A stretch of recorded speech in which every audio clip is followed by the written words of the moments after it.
વલાઓ પ્રભુ ઈસુના નામમાં પ્રેમી સલામ. અને આજે હું તમારી સાથે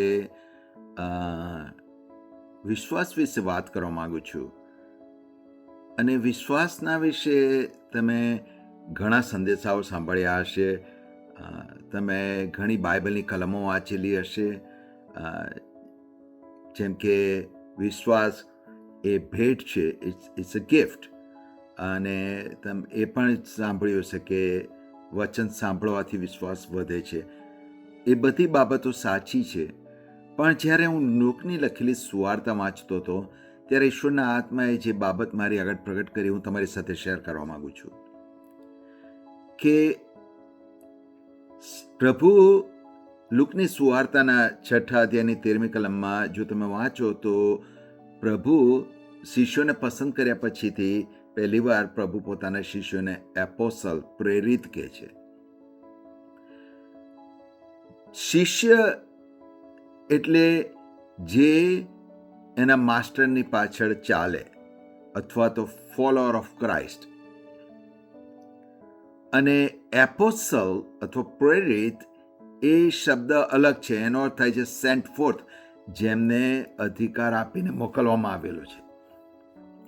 અને ત્યાર પછી તમે જુઓ કે લોકને લખેલી સુવાર્તાના 6 અધ્યાય પછીથી તમે જુઓ પ્રભુ એમને એપોસ્ટલ અથવા પ્રેરિત કહ્યા પછી પ્રભુ ઘણું બધું શિક્ષણ આપે છે, ઘણા બધા ચમત્કારો કરે છે.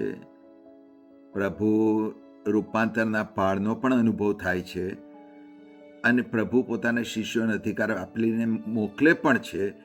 એ બધી બાબતો બની ગયા પછીથી તમે લુકની લખેલી સુવાર્તાના 13મા અધ્યાયની 19મી કલમમાં આવો તો ત્યાં પ્રભુ દેવના રાજ્યની વાત કરે છે. અને પ્રભુ કહે છે કે દેવનું રાજ્ય એ રાયના દાણા જેવું છે.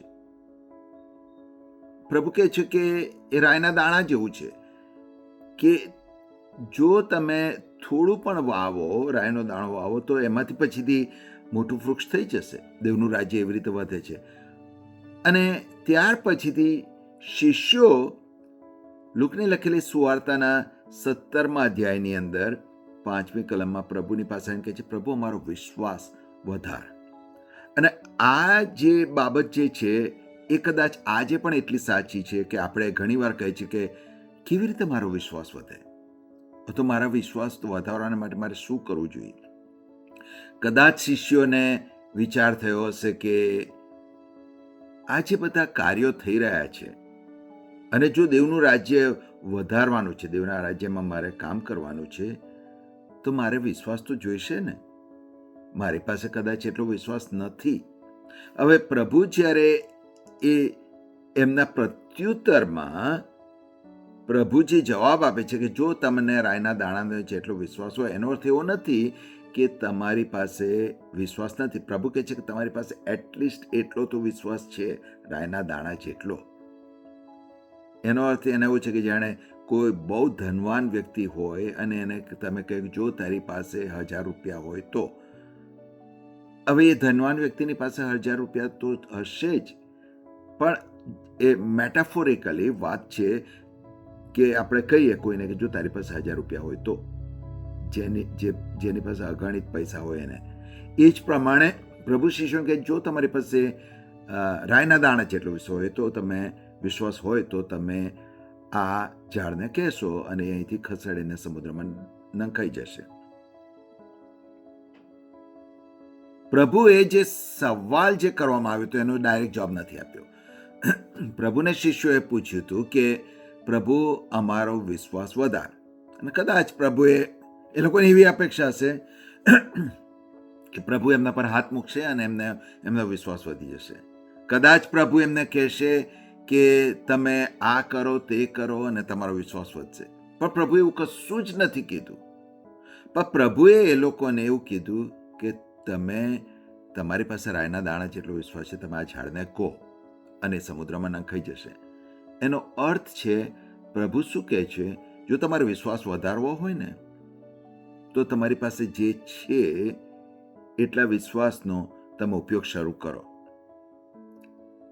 અને જો તમે એ પ્રમાણે કરશો તો તમારો વિશ્વાસ ઓટોમેટિકલી વધી જશે. મેં આ સાક્ષી સાંભળેલી છે અને એ સાચી છે કે એક જુવાન